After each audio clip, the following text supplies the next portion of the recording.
ওয়াসাল্লাম বলেছেন, কিয়ামতের ময়দানে আল্লাহর কসম করে বলছি, সেদিন জাহান্নামীদের ভীষণ কষ্ট হবে, আর জান্নাতীদের জন্য অত্যন্ত আসান হবে, অবস্থাটা খুবই আরামের হবে।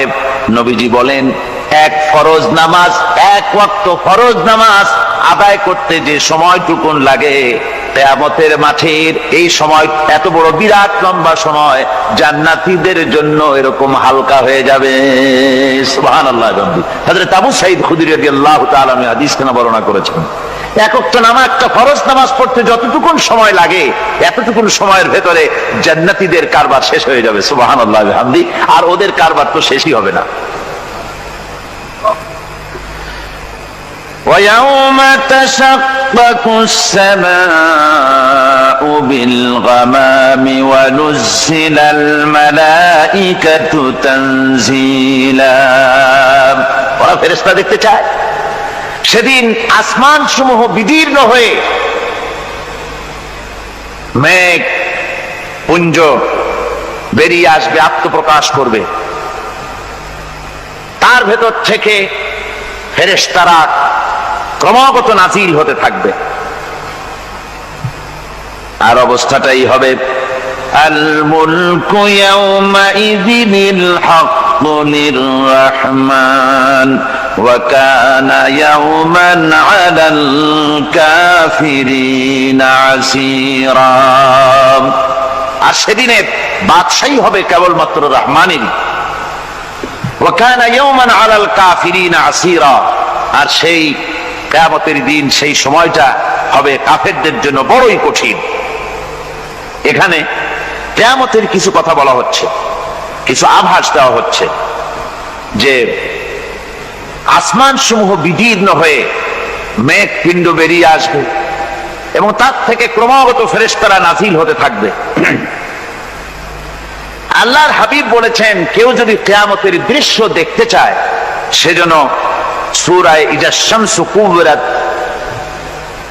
ওয়া ইযা সামাউ ফাতারাত,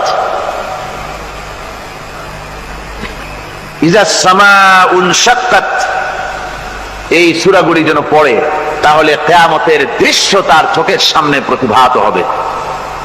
কিয়ামতের দৃশ্যটা আসলে কেমন হবে, সেই সূরাগুলি তেলাওয়াত করলে সে বুঝতে পারবে।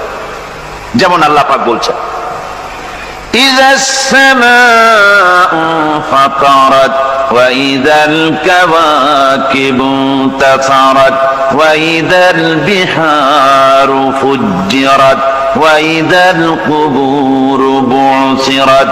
যখন আকাশসমূহ চূর্ণ বিচূর্ণ হয়ে যাবে আর তারকাসমূহ বিক্ষিপ্ত হয়ে পড়বে, সমুদ্র মহাসমুদ্রগুলি দীর্ণ বিদীর্ণ হয়ে যাবে, কবরগুলি সব উদ্গীরণ করে দেবে, তার মধ্যে যা আছে সে সবগুলি। আবার আল্লাহ পাক বলেন, ইযাশ শামসু কুবিরাত ওয়া ইযান নুজুমুন কাদারাত ওয়া ইযাল জিবালু সুয়্যিরাত। সূর্য যখন ঢেকে যাবে, তারকাগুলি যখন বিপর্যস্ত হয়ে যাবে, আর পাহাড়গুলি যখন চালিয়ে দেওয়া হবে, এই দৃশ্য তোমরা দেখতে পাবে। فإذا النجوم طمست وإذا السماء فرجت وإذا الجبال نسفت। সেদিন অবস্থা এমন হবে, সমস্ত তারকাগুলি স্তিমিত হয়ে যাবে আর আকাশসমূহ দীর্ণ বিদীর্ণ হয়ে যাবে। আর দেখতে পাবে পাহাড়গুলি, সমস্ত পাহাড়গুলিকে উড়িয়ে দেওয়া হবে। আবার অবস্থা আরো কি হবে, فإذا برق البصر وخسف القمر وجمع الشمس والقمر। যখন চক্ষু বিস্ফারিত হয়ে যাবে মানুষের, চাঁদ আর সূর্য নিষ্প্রভ হয়ে যাবে, সব একাকার হয়ে যাবে, চন্দ্র এবং সূর্য তার অস্তিত্বকে হারিয়ে ফেলবে। শুধু তাই নয়, ওয়াহুমিলাতিল আরদু ওয়াল জিবালু ফাদুক্কাতা দাক্কাতাও ওয়াহিদা। জমিন ও পাহাড়গুলির মধ্যে সংঘর্ষ লাগিয়ে দেওয়া হবে, আর তা এক ধাক্কায় জমিন এবং সমস্ত পাহাড়গুলি চূর্ণ বিচূর্ণ হয়ে যাবে। সুবহানাল্লাহ ওয়া বিহামদিহি। আল্লাহ রাব্বুল আলামিন বলছেন, এইভাবে করে কিয়ামতের দৃশ্য, বিভীষিকাময় দৃশ্য তোমরা দেখতে পাবে। আর সেদিনের রাজত্বটা কার হবে? আল মুলকু ইয়াউমাইযিনিল হাক্কু লিররহমান। সেদিনের রাজত্ব হবে কেবলমাত্র রহমানের। অর্থাৎ যেসব কৃত্রিম বাদশাহী দেখে তোমাদের চোখে ধাঁধা লেগে গিয়েছে, তোমাদেরকে দুনিয়ার বাদশাহী দেখে তোমরা ধোঁকায় পড়ে গিয়েছো, এসব বাদশাহী কিছুই টিকবে না সেদিন। সেদিন শুধু বাদশাহী থাকবে একমাত্র আল্লাহ পাকের। কার থাকবে বাদশাহী? যারা বলেন কার?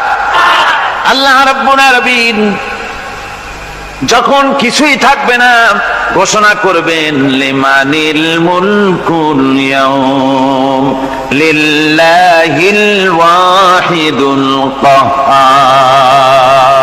আজকে কার রাজত্ব? চারিদিক থেকে আওয়াজ আসতে থাকবে, পরাক্রমশালী আল্লাহ রাব্বুল আলামিনের রাজত্ব। আর কারণ নয়, হাদিস শরীফে এসেছে, বুখারী মুসলিম শরীফের হাদিসে এসেছে, আল্লাহর নবী বলেন আল্লাহ রাব্বুল আলামিন তখন তার এক হাতে আকাশ মণ্ডলীকে ধারণ করবেন, আর এক হাতে জমিনকে ধারণ করবেন। আকাশ মণ্ডলী এক হাতে, জমিন এক হাতে। এভাবে আল্লাহ রাব্বুল আলামিন বলবেন আইনাল জাব্বারুন আইনাল মুতাকাব্বিরুন। কোথায় সেই স্বৈরাচারীরা? কোথায় সেই দুর্বিনীত অহংকারী স্বৈরাচার যারা আমার জমিনের উপরে, আমার মানুষের উপরে রাজত্ব চালিয়েছে? তারা আজকে কোথায়? কোথায় সেই অহংকারীরা? আল্লাহ পাক সেদিন যে বলবেন, সেদিন তো বলবেন, কিন্তু দুনিয়ার মাঝেও স্বৈরাচার যারা, অহংকারী যারা, তাদের শাস্তি পৃথিবীর বুকেও দেন।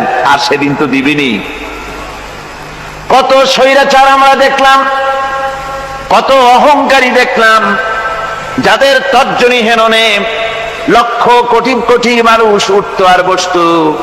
তাদের জিল্লাতির সঙ্গে আল্লাহ রাব্বুল আলামিন কতজনকে বিদায় করে দিলেন। ফুলের মালা নিয়ে কুলাতে পারে নাই, পা থেকে শুরু করে গলা পর্যন্ত ফুলের মালা দিয়া ডুবাই দিল ভক্তরা। আবার আল্লাহ রাব্বুল আলামিন এমন শাস্তি দিলেন, ফুলের মালার পরিবর্তে জুতার মালা নিয়ে জেলের মধ্যে ঢুকাইয়া দিলেন। ঠিক কিনা গণ? অহংকারী আর স্বৈরাচার যারা হয়, আল্লাহ পাক এভাবে তাদের দৃষ্টান্ত দেখিয়ে দেন। আমরা কত দেখলাম, 9 বছরের রাজা, 10 বছরের সাজা। পৃথিবীর মুখে যারা অহংকার করে, যারা স্বৈরাচার হয়, আল্লাহর আইনকে যারা বৃদ্ধাঙ্গুষ্টি প্রদর্শন করে, আল্লাহ পাক তাদের জমিনেও দেখান। এখানে চূড়ান্ত ফয়সালা আল্লাহ করেন না, আসল ফয়সালার জায়গা তো আছেই, তবে এখানে নমুনা দেখায় দেন। কিন্তু মুশকিল হচ্ছে, ইতিহাসের সবচাইতে বড় শিক্ষা হলো ইতিহাস থেকে মানুষেরা শিক্ষা গ্রহণ করে না।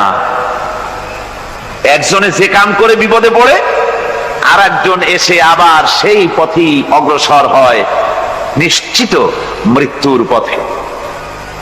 আমার বন্ধুগণ, আল্লাহ পাক বলছেন সেই দিন আমার রাজত্ব হবে, আর কারো রাজত্ব হবে না। ওয়াকানা ইয়াওমান আলাল কাফিরিনা আসীরা।